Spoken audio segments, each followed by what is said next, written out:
ready for your punishment, slave. I sometimes scream out, no. When really I mean yes. Yes, yes! And this is why we have the safe word. Until we hear the safe word, we will not stop. She's not a Christian!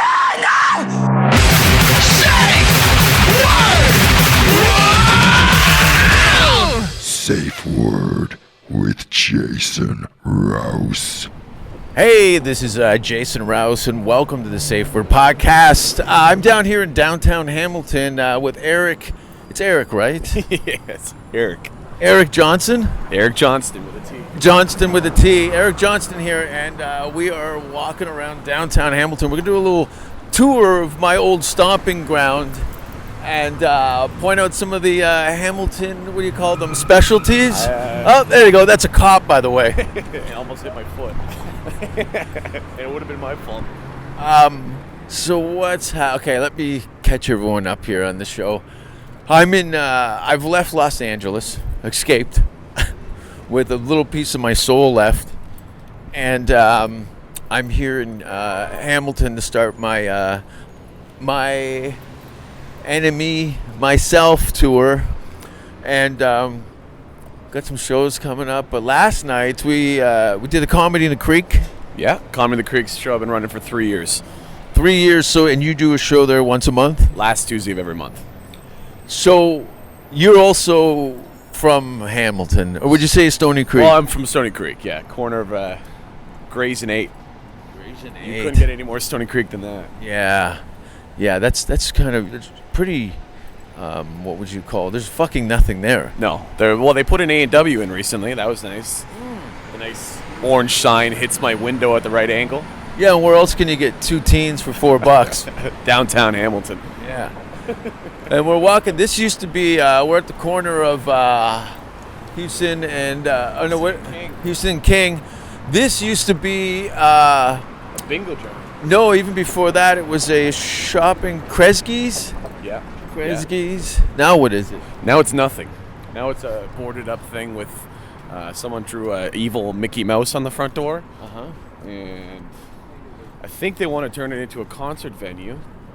But I don't think the city's letting them. They'd rather just have it sit empty and be nothing. The Hamilton way. Well, what's happening tonight? We're gonna go down and do the amateur night. I guess I should probably tell you about some of these show dates. Yeah. He hands me the microphone. I don't know him. He what? He had Stony Creek last night. Hamilton tonight, amateur night. And then I know you're going all over the place. Kingston, Belleville, Ottawa, St. Catharines, Niagara Falls. But more importantly, just go to jasonrouse.com and check out the dates. These are all Ontario, a couple dates in Quebec, I think. And you're going to watch the show and all that jazz. We just passed the some sort of homeless shelter. We got kids here with teardrop tattoos. Real tears on top of the teardrop tattoos. Real tears on top of the tears. It's a good name for a porno. Tears on top of tears. Ink and mistakes. We're pulling up to Jackson Square now, where all the dreams are lived at one electric chair at a time. Yeah, that's a perfect description. I heard Hamilton sells more those rascals than any city in the country. They're all over the place. Actually, apparently, I found out recently that you can get them like as a part of a benefit program with the city. Like if you're from Hamilton, you get an even bigger discount on the rascals. They've got gangs of them. They're all parked out front of the LCBO and Tim Hortons. And yeah. Bottle of cooking sherry in the basket and a dream. And a flag. A Sons of Anarchy flag. Yeah, that's like the Hamilton tuxedo. It's like, I don't know what it is about Sons of Anarchy that people from Hamilton connect with, but it's just like, this is us. But instead of motorcycles, it's with scooters. Yeah, or talent. Yeah. None of the talent and all that stuff. But this is, it's the city's getting a little better now, isn't it? Is. You know what? The idea we're walking around to do a tour to shit on some stuff. There actually is an amazing stuff. We're actually crossing James Street right now, and James Street has become kind of the Brooklyn of of Hamilton, I guess there's all these great food places and concert venues and the Club Absinthe just right here on the corner. This is an old Lister block building that they're going to tear down. But Yo, Club Absinthe, April 1st. That's where I'm going to be this Friday. And him with Anniversary. Yeah, we're doing. Yes, and we're doing a show this Friday at Absinthe. It's me and a few bands. It's gonna fucking rock. So are you doing like a time in between every band, or just right before the headliner, or are you the headliner? Like, I don't know how. It's a co-headline. You know, some shows I'll close, some shows I'll be in the middle and near the end, kind of thing, depending on the kind of layout of the room and what have you. It's interesting. Can we take a walk by? Actually, over by Absinthe. Yeah, we're actually gonna walk in front of it right now. There's so this street here called King William Street is another street that's branching off and has like amazing restaurants and like I say, Club Absinthe on it. There's a place called Baltimore House, so they have different themed party nights and stuff like that, and it's really great. Like, the city is coming alive again, and people aren't terrified to come downtown anymore, and they're building condos and stuff everywhere. Homegrown Hamilton, you get some great coffee there. Like, there's a lot of great stuff going on.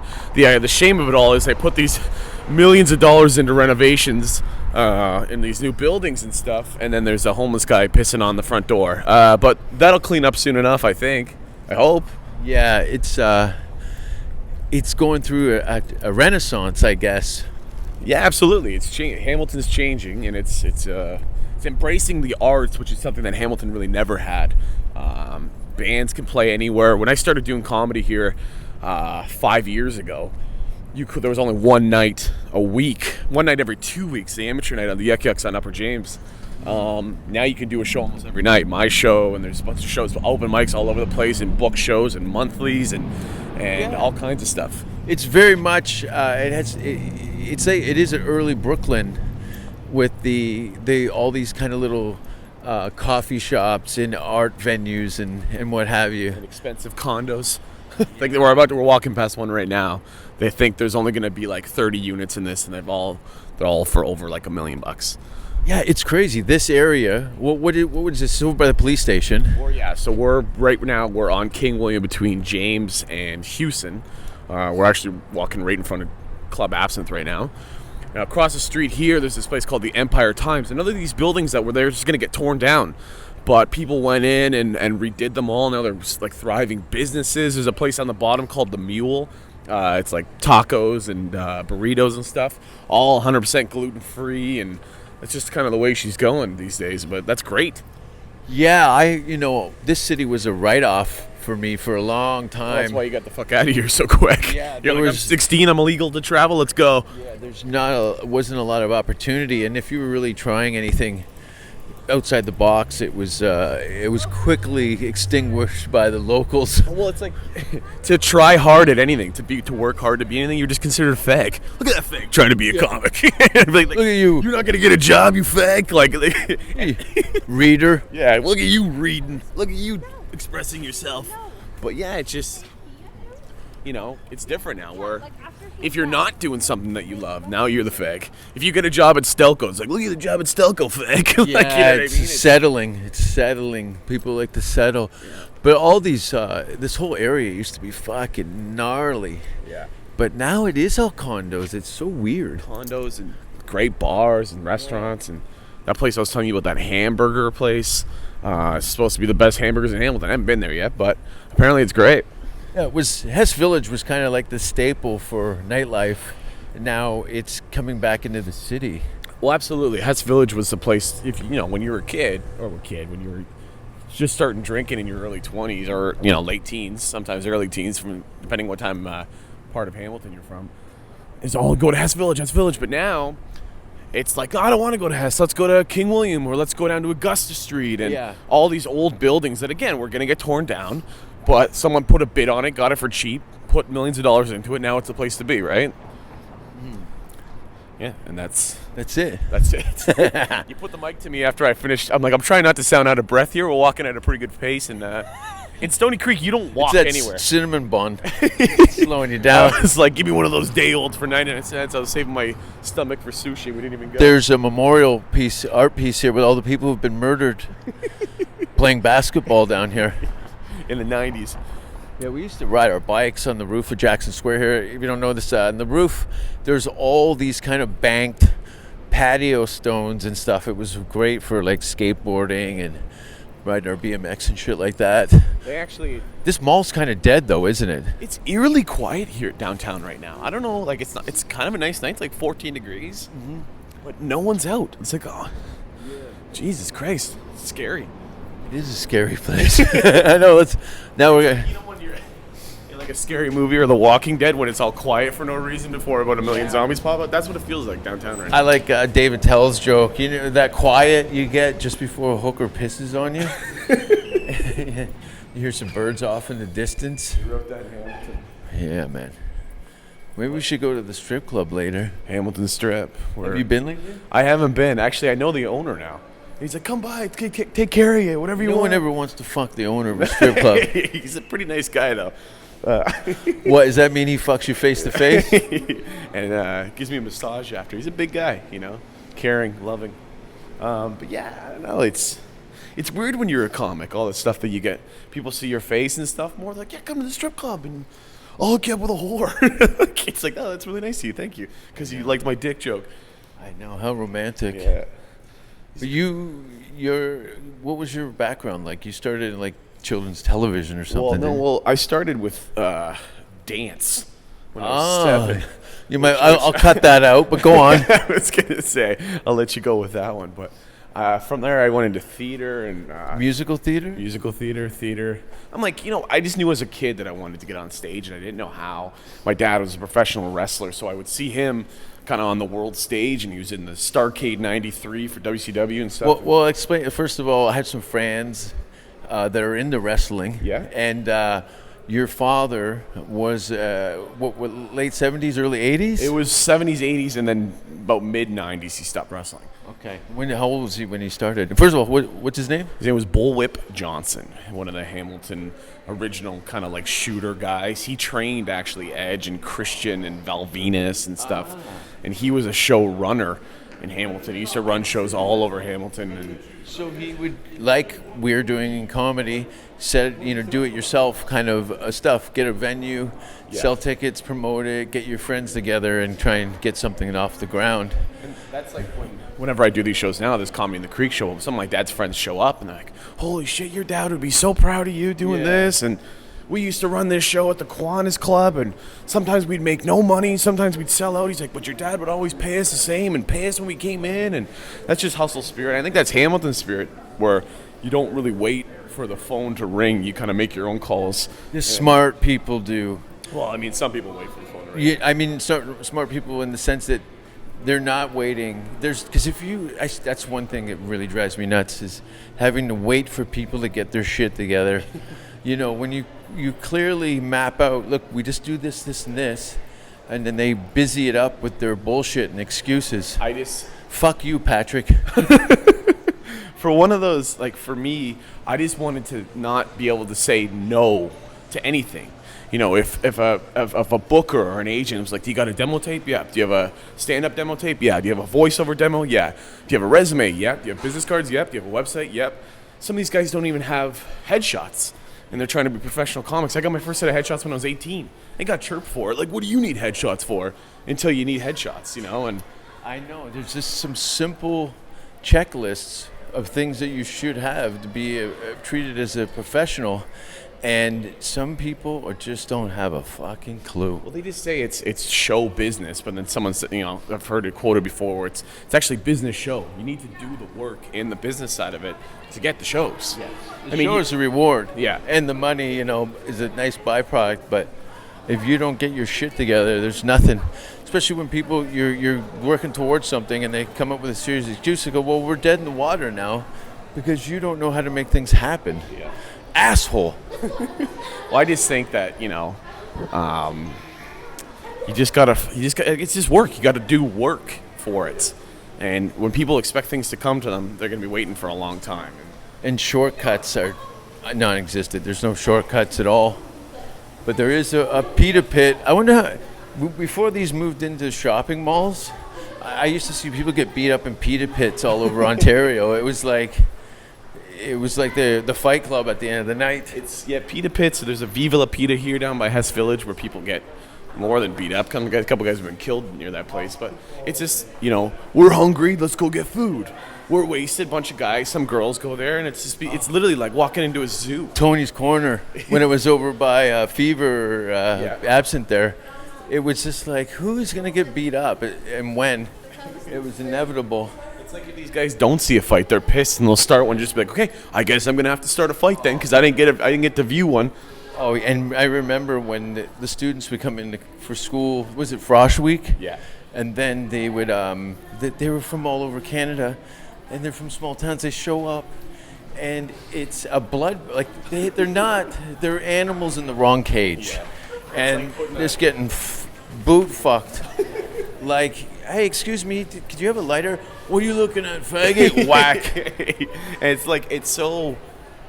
people just say, I think it's Manolis who quoted this, but no one wants trouble, but everyone's ready for it. Like, everyone wants to fight. It's no one wants to fight, but last night at the end of the show, some guy commented on. They're never surprised when there's a fight. But someone was like, "Hey, dude, I like your hat." And he's like, "What, you think my hat's fucking funny? How about I take it off and show you how funny I am?" Yeah. All the guy said was, "I like your hat," and he was genuine about it. Like, "Hey, I like your hat, man." Connection with somebody and ends up in a fucking knife fight with a scorpion. Literally, Hamilton is described as that scene from Goodfellas where he's like, "What am I, a clown? I fucking amuse you? Like, we think I'm funny?" Yeah. And that tension in that scene is literally what we live in 24/7. Yeah. I know the city's changed because there was those 3 native guys who were walking down the street towards us just a minute ago, and the one guy we brushed shoulders. Yeah. And that would be enough. Yeah. That would be enough that I am in a knife fight with an Indian.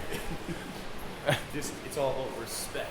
You gotta respect me. You gotta respect me by fearing me. It's just it's fucked. It's a very it has a very kind of biker mentality. You know what's funny though is because we talk about all these fights, but I rarely get in fights, and I think comedy has a lot to do with that, where I just make these guys laugh. Yeah, well, you're labeled as a non-threat. Yes, because if they're like, "You want to fucking go?" I'm like, "Where are we going? You want to go for dinner?" I say something fucking stupid, and like, "This guy's sick. This guy's sick. All right, you're cool, man." And I think that's where a lot of the funny comes from, and also. Early on, one of my first agents told me, he's like, "You do whatever you want. You go and have fun with your friends. Just don't get a fucking record, because then you won't be able to go to the States, and then your career's over. You'll be working in fucking Stony Creek for the rest of your life." Oh. And so I always thought that whenever there was a fight, I would step back, and I avoided so many fights. I just turned into this big fucking pussy. So now when they start, I'm like, "Oh, someone should call the police." Well, you've got something to lose now. Yeah. Future. A lot of people don't have a future, so there's no point. They got free health care and time. Yeah. So what do you want to do? Let's fucking kill each other. Or are we passing George? Didn't this used to be like Beers of the World or something? So it closed down. I've never been in this establishment. Well, I've never seen the windows open. Oh, it's nice now. Yeah, actually, they made it like a cottage theme. Uh-huh. It's really nice in there, actually. There was a girl that Patrick was banging who used to work there. We'd go in there and she would give us free rye, like this. Like free rye. It's so Canadian. Yeah, it was great. We got free rye. He kept up the relationship so we could go get bombed there for free. Oh, who was the handicapped girl that him and Izzy ate out from Corktown? I don't know. There was some girl with cerebral palsy, and it was weird because Patrick told me he was banging her in the ass, and he felt his balls were tickling. He looks under, and fucking Izzy's eating her out. well, Patrick's hamming her in the Dirt Star. Isn't that weird? Sounds like a pretty standard Hamilton weekend, I think. Yeah, up the ass. You always end up with a hangover and a fucking piece of rubber hanging out of your shit. Moving on to fucking piece of shit, we're in front of the new A&W down here. This is another place to fight. Yeah, which was also an A&W before. Yes. It was an A&W. They tore it down to build an A&W. Now, what was the place here? We used to, Harvest Burger. Yes. That was good. People used to get fucked up. This used to have a bar in it. Really? It was like, can I get a garden burger and a Jack and Coke, please? And if anyone needs me, I'll be fighting on the patio. So what we're trying to say is, don't fuck with Hamilton. It's scary. Like, I had a buddy of mine say he was meeting me for a meeting. We were going over some script stuff that we had written. He goes, "Hey, I just got to downtown Hamilton. I'm going to go to the Tim Hortons here. I'm right on the corner of King and Caroline." And I'm like, "Oh, don't go to that Tim Hortons." And he's sitting in there. And I go to meet him. With hey, a man. knife in his teeth. He's sitting there. Hurry, man. He's got a fucking script in front of him, so there, right away, he's different than everyone else. He's got something in front of him, Haircut. piece of paper. He's got pants on. Anyways, I go in, I go, you know, it's cool that we're here, but this is kind of a rough Tim Hortons. He's like, what do you mean? And literally 3 seconds later, guy gets on his phone, he's like, Tina, I want my fucking TV. You're not taking my TV, you fucking bitch. And everyone's just, no one's paying attention to it. Because everyone's afraid to be like, hey, buddy, if you're like, hey, buddy, keep it down, you're dead. Yeah. Yo, he'll fucking, what? He's got very much, yeah, you know, because there's so much nothing to lose. This guy is going to bite someone's nose off. And Tim Hortons. And he doesn't care. Then order a fucking honey cruller, and they're like, do you want a bag? Yeah. Like, literally, they don't. It's just, everyone sees shit go down, and they just, okay, well, I'm not paying attention to that. Because he was wearing fucking all red. He was with his boys. Fucking had 6 cell phones on him. Pylon. Just fucking, Tina, you fucking cunt. Yeah. I want my TV. I don't even have it fully paid for yet, and you think you're going to take it? Yeah. And he's like, I'll quit my job here at Tim Hortons. Like, This management job is never going to happen. Yeah. Maybe that's why. What do you want? Do you have anything that's gluten-free? Get the fuck out of here. Yeah. Terrible. Man, it's a tough city. But you don't realize it like until you go to other places. Yeah, like, you start to relax. I was on tour down in fucking Atlanta. Keep in mind we're walking around with 2x4s with nails in them right now, just to keep the Yeah. But I was on tour down in the States. Manolis looks a bit like Hacksaw Jim Duggan, doesn't he? A little bit. Without the abs. Yeah. But I was down in the States, and I'm down in Atlanta, and I'm thinking, oh shit, this is the States. Like, I better watch myself. Fucking The blacks. yeah, like, fucking. I go there, literally nicest people I've ever met. Like, just like, fuck, can I get you this? Can I get you that? Yeah. Where are you guys from? I'm actually from Toronto area. I'm a comic. I'm down here doing a show at the Laughing Skull Lounge. Come on in. Yeah, come on in. Fuck my sister. You want a beer? You want? Oh, that's Patrick's clothing. Someone did it right on the side. When he said look out for the dog shit, there was literally one perfect dog shit right in the middle of the sidewalk. There's dog shit with toilet paper. I don't know how they can wait for the And a business card next to it for an accounting firm. Sorry about the mess. I was in a rush. But yeah, and like even I was in Detroit doing stand up. People are like, oh, you better watch out for downtown Detroit. Literally, so nice. Like I'm walking around, I'm asking people where the fucking this one restaurant is because I was trying to hop on an open mic after the show. You go here. Actually, I'll walk you there. You want me to show you where it is? I'm like, this is the nicest thing I've ever seen. You're from Hamilton. Everything's fucking. So everyone's so nice. It was just crazy. Wow. Especially if you're out of town and they find out you're an entertainer. Or Canadian too. Canadian. Helps. That's been a big help for my travels is being Canadian. It changes the dynamic a lot of the conversation. Well, you lived in the States for so long, but still, when you travel, you say I'm from Canada. Like I'm. Always. Yeah. You don't want to be like I'm from LA. No, I would never admit to that. Yeah. I really tell them I'm from a place an hour outside of Toronto called Hamilton. Well, that's what I said last night on stage. When people ask me where you're from, I go, halfway between Toronto and Niagara Falls. About halfway. Yeah, I use Niagara Falls, even though it's really not that close. No. What is Niagara Falls, 2.5 hours from here? No. Niagara Falls is like 35 minutes. 35 minutes, there you go. It just felt like 2.5 hours. And I'm doing the trail in Niagara Falls. What's it called? You said it's terrible. Vapor trails. It's some guy's living room. They turned into a fucking. Speakeasy? Well, I headlined there, and I was like, fucking stoners. Eh? They're probably sitting around in some guy's living room. And they're like, you know what would be sick? Bringing show business to us. If we just did what we're doing now, but we put a cash register in here, Yeah. we sell fucking munchies, we build a stage, and now it's a venue. It's like, oh, fuck. We'll take the fridge door off and call it a restaurant. Yeah, it's a sliding door. Fucking, I mean, the show was good. I don't usually do a lot of weed rooms just because I don't smoke weed. I can't, and I think they can sense that. And when I'm on stage trying to do the show, and I'm like, "What's the deal with marijuana? It makes me nervous." Yeah, well, Like- you kind of look like an off-duty cop. Also, that's too. I walk in, everyone puts their stash away. But these guys are they're dabbing and stuff in the venue. I'm on stage and I'm like 4 feet taller than everyone else because I'm on the stage. All the smoke's going up to me. I do an hour set. About 35 minutes in, I'm like, what was I saying? What was I talking about? Yeah, that happened to a friend of mine. I had a couple comics come out from Finland, and one of them smoked casually, and the other one didn't do anything. and they were waiting. The one guy, he's waiting. He didn't get on until like the 90-minute mark. Yeah. And he gets on stage. He had a panic attack because he was too high.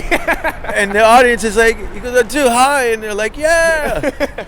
And it was hilarious. I can feel my heartbeat. They're like, "Either can we?" Yeah, it was like, "He's alive." It's just so crazy because I've been in those situations where you start fucking panicking because you're hot. Like I don't do any drugs. I just fucking drink.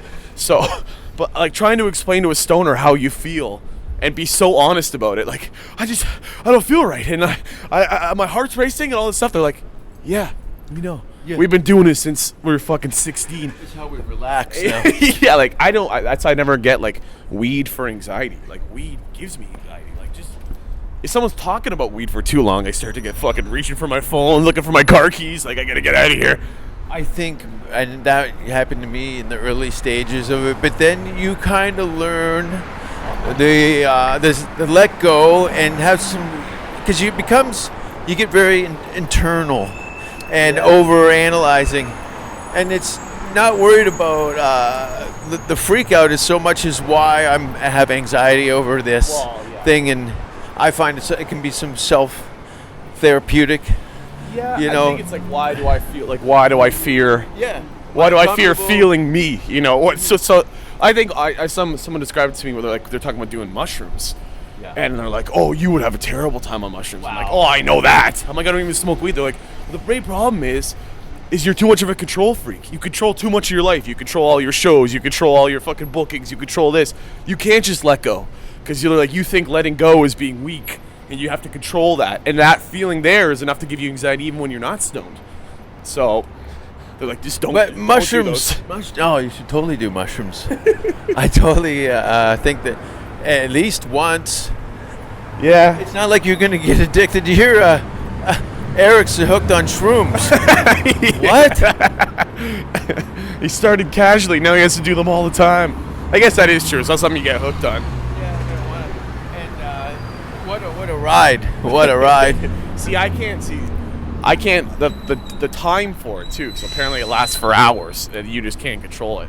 That gives me fucking crazy anxiety. You're not supposed to control it. Well, that's the point. So we're gonna do mushrooms tonight. You're already having a panic attack. I'm on mushrooms right now. I just start breathing heavy. Come on, man. I don't need this kind of pressure. I crack on the podcast.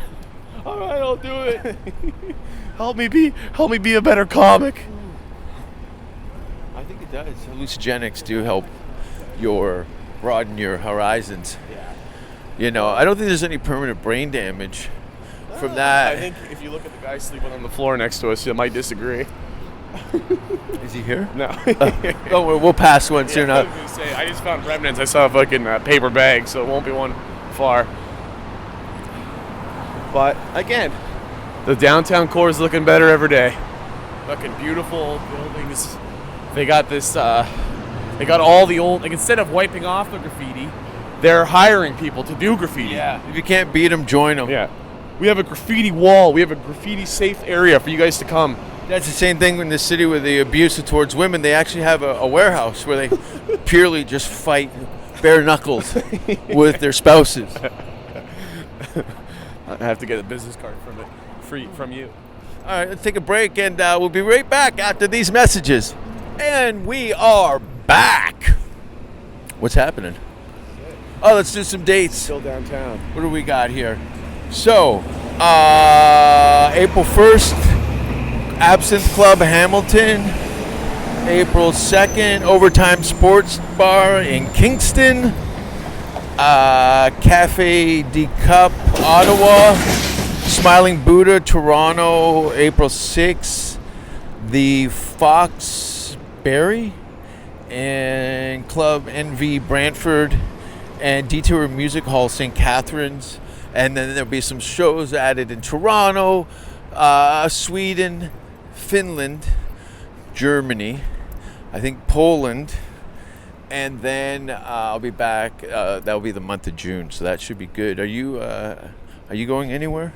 Yeah, on my phone. Hold on, one sec. I'll pull up my dates. Tim Hortons, my mom's house. God. Would you do those near puke? Like when you send me the Snapchats of you shitting? Yeah.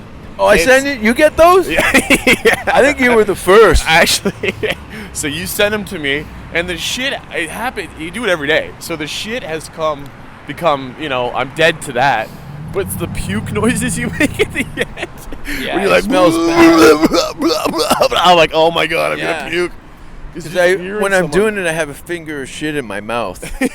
So it makes me nauseous. Oh, the gay bar closed. What was it, Caesars? There's now one behind there. Embassy. There is one behind, isn't there? You have to go. No, there it is over there. You have to go in the back door to get there. When I wasn't really getting too many shows, I was booking shows at that gay bar here in Gore Park, and oddly enough, that's where Ben Guy used to do Club 54 when it was televised. I did Bannisters too. I did Club 54 recently. It was a fucking shit show. No, were people there? There was people there, but it was like people from fucking Bancroft and like the country, and Ben was still doing jokes like it was 1980. He's like, what's the deal with fucking Packies? I'm like, oh my God. And all these people are like, I don't know, what is Ben? And they're like, yeah, Packies.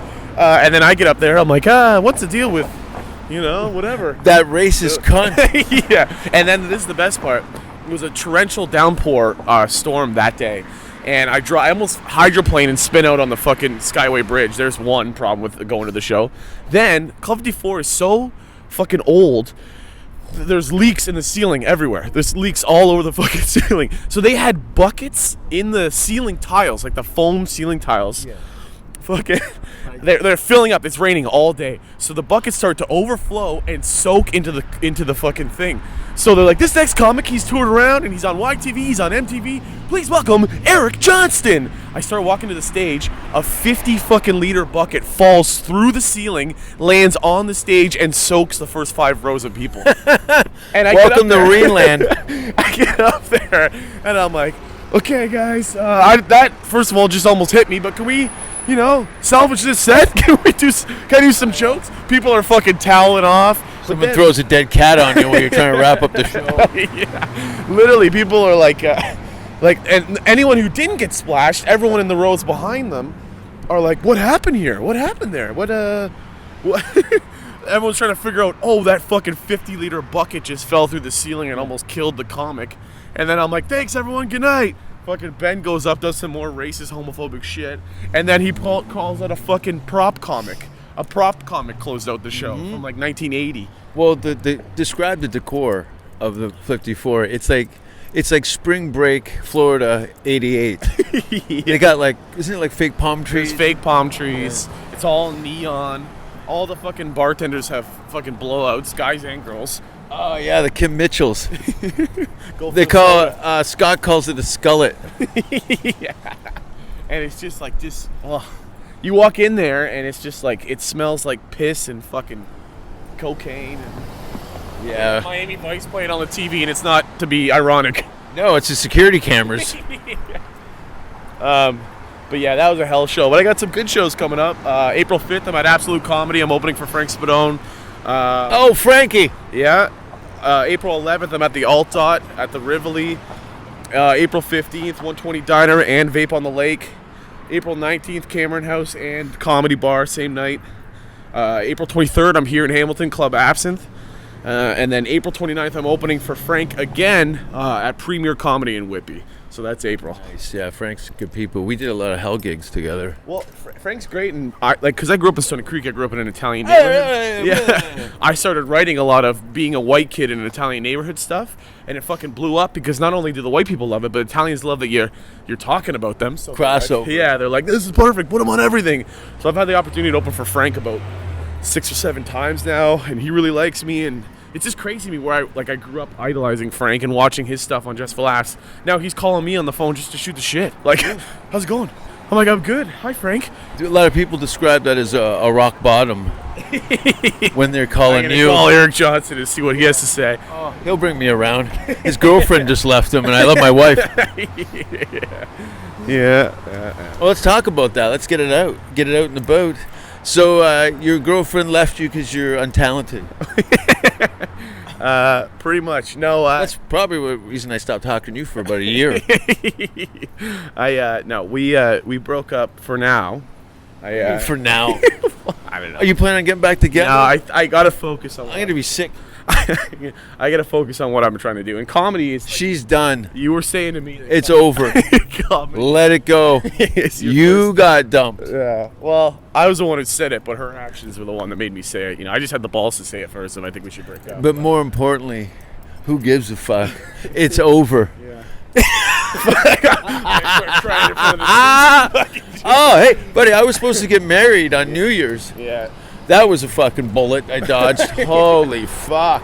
Yeah. Well, Yeah, you know it's what? difficult to have a relationship in this business. It's almost impossible. Well, it was for me. It was like now it's ironic because now I'm doing the best I've ever done. I've got shows all over the place. Wow, don't get comfortable. That's not gonna last. Okay, but she's been with me for 3 years while I'm doing shitty fucking open mics, and the second that I start doing better, Just for Laughs showcase and all that kind of stuff, she decides now she's had enough. She's had enough of the. Well, you got to keep in mind, I don't know her personally, but you also, I find too, is when you start to achieve these levels of success, sometimes the person you're involved with thinks that you're going to leave them because you got better things going on in those moments. Yeah. And then it becomes a power struggle, and directly the relationship's sabotaged because of the angst and worry of I'm gonna get fucked over on this one. And they usually do. Yeah. Everybody gets fucked over. Nothing's forever. It's over. Well, what I said to her. That was a guy on a unicycle, by the way. Yeah, one of those big horns that you get on trucks. Oh, my buddy has that in Vancouver. He's got one of those extended, the dually pickup trucks with a train horn in it. And holy fuck, is it will clear a street. Yeah. Bah! All the fucking It's not crackheads on West Hastings all fucking look for their shit. Shit. Yeah, what year were you in Vancouver? I was in Vancouver 2010 to 2011. I was there for 12 months exactly, September to September. What was your motive? Just to change the scenery? Well, no, I went out there to go to the Vancouver Film School on the corner of Cambie and West Hastings, and that was a 12-month program. And while I was there, that's where I started doing stand-up, 2010, 5 years ago, or 6 years ago. Johnny Scoop, his comic promoter out there, put me on. I know Johnny. Yeah, he put me on.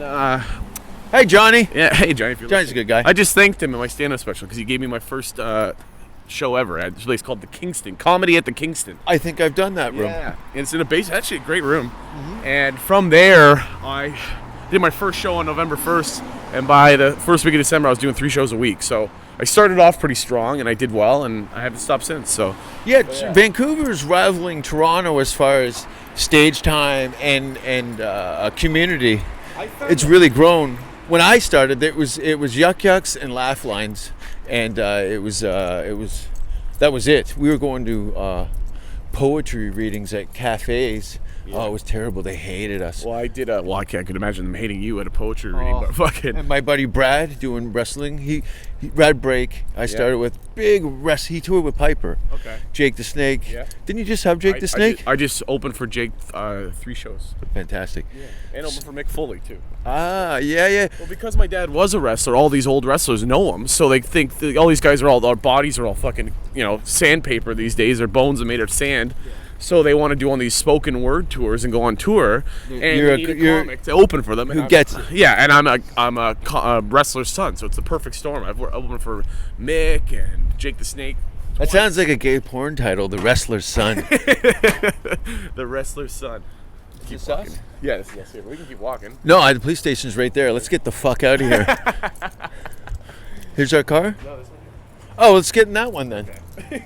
Don't get the one that's not ours. Yeah. All right, so we're on the way to Yuck Yucks. Yeah.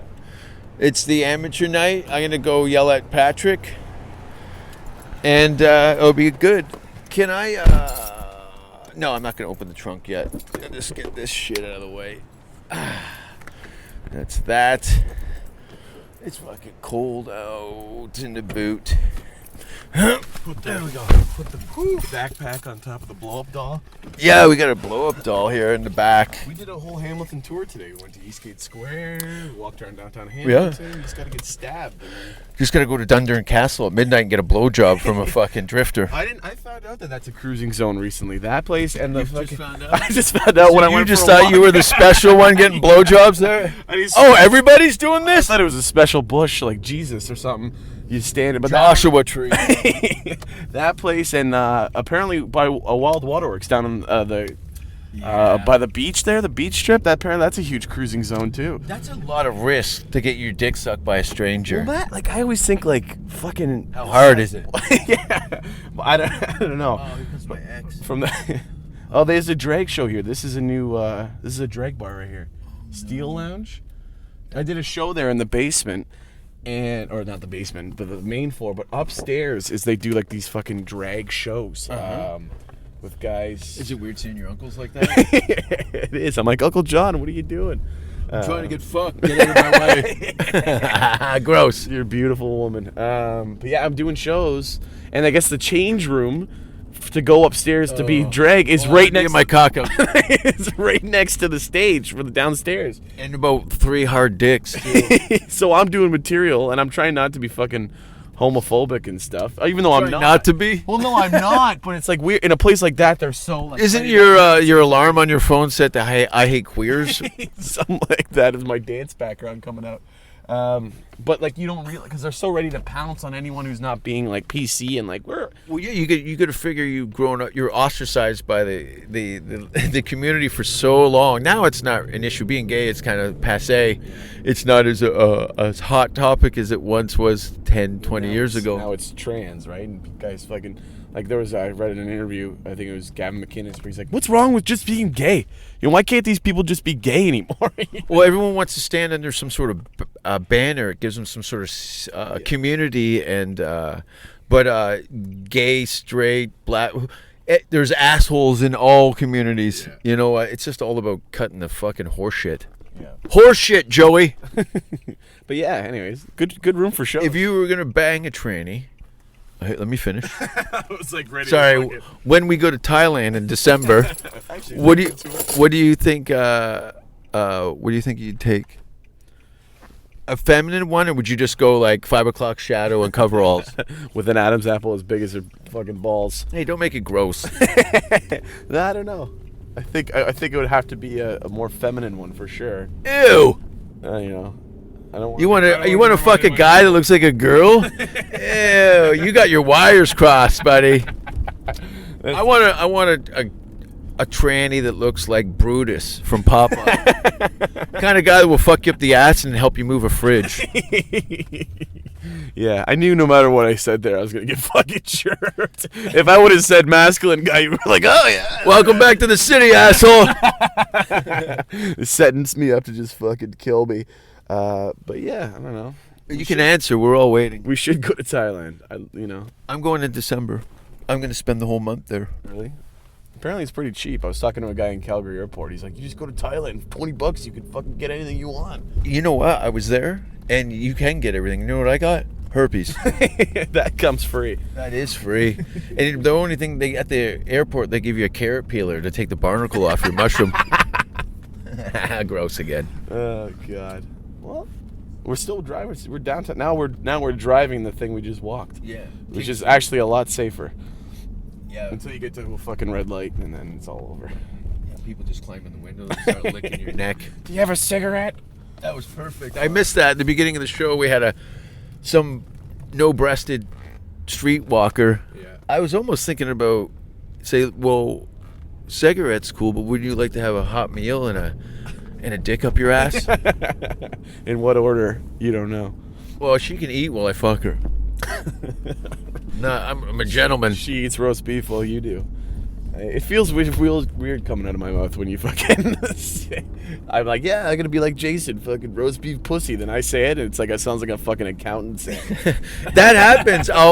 Friends and co-workers alike will be together doing shows for long periods of time, and it's like a virus. Oh, yeah. It's a terrible. I put thoughts. It's crazy. When we first met, I was like terrified of you. I think because Well, that's enough for the show. because I only knew the character, right? And then you fucking Oh, this is. You've seen me off stage. It's not far from the on. no, it's very close, but it's less like he's gonna kill me. I'm terrifying. Yeah, it's pretty scary. But now it's like, oh, there's Jay.